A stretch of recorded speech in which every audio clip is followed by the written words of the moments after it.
Welcome to Kairos Research Center podcast. Christian faith seeking understanding, intellectual witness, and spiritual renewal. Interesting. Unlike most biblical scholars, you have insisted quite strongly Ecclesiastes is coherent, and you have said the real theme should be all is vanity. And then the conclusion, again emphasize, fear God and keep His commandments. Now, if the book is coherent, then the conclusion must be logically related to the theme. But it's not clear, it's not obvious that the phrase fear God and keep His commandment is logically related to the theme all is vanity at all. Can't see How would you explain that they are actually logically related? Recall that there are two dimensions to the human quest for meaning. Firstly, to have a worthwhile purpose to live for. Secondly, to be able to perceive how every aspect of life fits into a coherent whole. We have seen that fear God and keep His commandment is God's purpose for humanity. It is the most worthwhile purpose to live for. We now look at how fear God and keep His commandments relates to all this vanity. We will then see how every aspect of life fits into a coherent whole. Ecclesiastes begins with all is vanity in 1:2 and ends with all is vanity in 12:8. So from 1:2 to 12:8, it is about all is vanity. Then he says in 12:13, now all has been heard. Here is the conclusion of the matter. Fear God and keep His commandments. In other words, having heard all is vanity, therefore fear God and keep His commandments. But why should we? Why is it that because all is vanity, we are to fear God and keep His commandments? The key to unlock the argument is found in chapter 3, verse 14. For God so works that men, that is people, should fear Him. But what does it mean by God so works that people should fear Him? How does God work so that people should fear Him? Ecclesiastes chapter 3 begins with a poem with 14 pairs of opposite events. It begins with a time to be born and a time to die, and ends with a time for war and a time for peace. In between, there are pairs like a time to weep and a time to laugh. These 14 pairs represent everything that happens in this world, and God is said to be in control of when and what happens. In fact, 3:11 says, He makes everything appropriate in His time. That is, God so works that everything that happens, whether a time to weep or a time to laugh, happens at the appropriate time for a purpose. And the purpose is that people should fear God and keep His commandments. Now, we do not know when and what will happen. Only God knows. So as far as we are concerned, when and what will happen as represented in the poem are uncertain. Thus the poem is saying this: while death is certain, a time to die, life is uncertain, a time to weep or a time to laugh. This means God works through the reality that while death is certain, life is uncertain, so that people should fear Him. This also means that the reality represented by the 14 pairs of opposite events is intended by God to show us that we should fear Him and keep His commandment. How does that happen? We have seen that because of the certainty of death, all is vanity. That is, everything we gain in this world is eventually profitless because we have to leave them behind when we die. We have also seen that because of this, to make sense of life, we should enjoy what we have. It makes no sense. It is meaningless to keep pursuing after the things of this world and in the process fail to enjoy what we already have. Any sensible person can see this. What we may not see is the kind of enjoyment Ecclesiastes is talking about. Ecclesiastes differentiates enjoyment from mere pleasure. Pleasure is any pleasant sensation. It may or may not satisfy. Proverbs 9:17 says, stolen water is sweet, and bread eaten in secret is pleasant. Indeed, illicit pleasure may be sweeter or more pleasant in terms of sheer pleasure, but it leaves one feeling empty, if not guilty as well. It does not satisfy. We do not call such pleasure enjoyment. Enjoyment is pleasure that satisfies, and satisfies the whole person. According to Ecclesiastes 5:18, to have enjoyment, one must have a relatively carefree disposition. For how can one have enjoyment when one is full of cares? In fact, when one is full of cares, one is driven to pursue after pleasure, to distract one from the cares. Thus, one can even be addicted to the pursuit of pleasure just to numb one's emotional pains. Such pleasure do not satisfy. So there can be no true enjoyment without a carefree disposition. How then can one cultivate a carefree disposition? According to Ecclesiastes 6:7-9, to have a carefree disposition, one must not be covetous. A covetous heart is not satisfied with what one already have and always seeking to get something else. Thus, it is always full of cares. Hence, a covetous heart in and of itself already robs one of the carefreeness needed to have enjoyment. What more, when covetousness leads to telling lies, committing theft, adultery, or even murder? How then can one overcome covetousness? The only effective means is the fear of God, for only God sees what is in the heart. So it is clear that to have enjoyment, we need to fear God, so as to cultivate the carefree disposition needed to have enjoyment. To sum up, because that is certain, all is vanity. Because all is vanity, we should enjoy what we have while we still have them. And to enjoy what we have, we need a carefree disposition. And to have a carefree disposition, we need to fear God and keep His commandments. Therefore, because all is vanity, we are to fear God and keep His commandments. This is how God works through the certainty of death, so that we should fear Him. Now we turn to how God works through the uncertainties of life, so that we should fear Him. We have seen that life is so uncertain that good things can happen to bad people, and bad things can happen to good people. How does God work through this unpleasant reality so that people should fear Him? According to Ecclesiastes 3:11, God has also put eternity in the heart of every person. It has been disputed what exactly eternity here means. In this context, at the least, it means human beings, unlike animals, can remember the past and think about the future.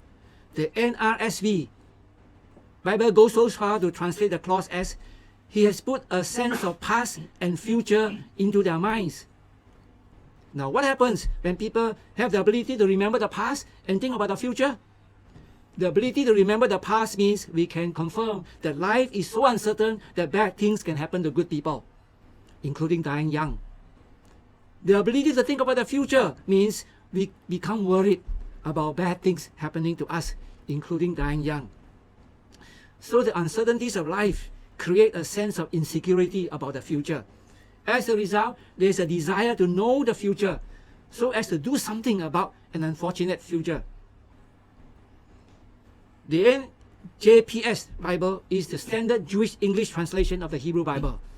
It translates the clause in 3:11 this way. He also puts eternity in their mind. Then in the footnote, it paraphrases the clause this way. He preoccupies men with the attempt to discover the times of future events. The need to know the future and do something about an unfavorable future characterizes the pre-modern world. In the pre-modern world, people use divination to find out if an unfavorable, unfortunate future awaits them. Then they use sorcery or magic to nullify any unfavorable future. The Bible forbids the practice of both divination and magic. Here Ecclesiastes speaks against divination and magic. 3:11 says explicitly that no one can find out about the future. And then 3:14 says, even if one can discover the future cannot be changed. Why does God so work that we have this sense of insecurity about the future and can do nothing about it? Actually, it is in this context that Ecclesiastes says, for God so works that people should fear Him. How then does this sense of insecurity cause us to fear God? Ecclesiastes 3 itself presents God as all-powerful. He is in control of everything that happens. In fact, He makes everything happen appropriate in His time. And it also presents God as all just. He will judge the righteous and the wicked so that they will eventually get what they deserve. In the Old Testament, the people are exhorted to put their trust in this God to watch over them. For instance, Psalm 121 says, "Indeed, he who watches over Israel will neither slumber nor sleep. The Lord will watch over your coming and your going, both now and forever." More. Our sense of insecurity over the future will be relieved when we are able to trust in this God to watch over us. But to trust in this God to watch over us, we must first believe that this God exists and is watching us. Proverbs 15:3 says, "The eyes of the Lord are in every place, watching the evil and the good." When we believe that a God who is all-powerful and all-just exists and is watching what we do, whether good or evil, we would fear him and keep his commandments. This is how God works through the uncertainties of life, so that we should fear him. In the modern world of science and technology, divination and magic are rightly considered superstition. However, the sense of insecurity about the future persists. People may put their trust in science and technology, or even the government, to soothe this sense of insecurity. The recent pandemic was a wake-up call that we cannot trust in science and technology or the government to overcome the sense of insecurity. Such a trust to find relief for the sense of insecurity is a modern superstition. God works through the pandemic that we should fear him. We have now seen how God works through the reality as represented in the poem, so that humanity should fear him and keep his commandments. Now the reality represented in the poem encompasses every aspect of life, both the pleasant and the painful. This means God so works that every aspect of life coheres with his purpose for humanity. So if we fear God and keep his commandment, we can perceive how every aspect of life fits into a coherent whole. Okay, you have again centered the meaning and coherence of life on God. You said just now, in the Old Testament, the people are exhorted to put their trust in this God and to watch over them. Our sense of insecurity over the future will be relieved if we are able to trust this God to watch over us. I suppose this also assumes he's in control of all aspects of life. But how come, despite that, we see evil around us, so suffering in this world, in fact, has been frequently used to argue that the God you talk about does not exist. So can you address this issue and explain how even suffering fits into God's purpose for humanity? There are two kinds of suffering, deserved and undeserved. Suffering as a consequence of wrongdoing is deserved. Otherwise, it is undeserved. God so works, including through suffering, whether deserved or not, so that people should fear him. Deserved suffering can deter people from violating God's commandments. So it is obvious God works through such suffering so that people should fear him. Deserved suffering actually points to God's existence. So it makes no sense to use suffering in general to argue that God does not exist. The problem is only with undeserved suffering. Ecclesiastes 8:14 says, "They are righteous people to whom it happens according to the deeds of the wicked, and they are wicked people to whom it happens according to the deeds of the righteous." So Ecclesiastes acknowledges the reality of not only undeserved suffering, but also undeserved prosperity. We have all witnessed that the wicked may prosper while the righteous may suffer. How then does God work through undeserved suffering as well as undeserved prosperity so that people should fear him? The book of Job clarifies that to fear God is to fear God for nothing. Job 1:9. If people fear God for something and thus obey him for something to obtain temporal or material blessings, it is not the fear of God. It is actually an expression of covetousness, which indicates a lack of the fear of God. We are to fear God and worship him for who he is and not what he gives. Now imagine what happens if God so works that the righteous will always prosper and the wicked will always suffer. given fallen human nature, there would hardly be anyone who truly fears God. The book of Proverbs teaches that as a rule, the righteous prospers and the wicked suffers. So as a rule, people get what they deserve, especially in the long run. The reality of deserved suffering means people should fear God and keep His commandments. The books of Ecclesiastes and Job qualify that there are exceptions to the rule, especially in the short term. The wicked may prosper and the righteous may suffer. So we are not to seek to be righteous to obtain prosperity and avoid suffering. The reality of undeserved suffering means people should fear God for nothing. So both deserved and undeserved suffering fit into God's purpose for humanity. What about undeserved prosperity? How does God work through undeserved prosperity so that people should fear Him? God has put into the human heart not only the sense of eternity, but also the sense of justice. Our conscience tells us wickedness deserves, must be punished. So what would happen when the wicked are seen to prosper and do not receive what their wickedness deserve, even by the time they die? Our heart would cry out, there must be a final accounting after death, especially if we are a victim of their wickedness. We have seen this is precisely what the last verse of Ecclesiastes affirms. There will be a comprehensive judgment of humanity at the end of history. Undeserved prosperity actually prepares the human heart to receive the message of Ecclesiastes on God's final judgment of humanity. Now, if there is a final accounting after death, as Ecclesiastes affirms, there must also be a final accounting for our own sins after death. This then should drive us to fear God and keep His commandments.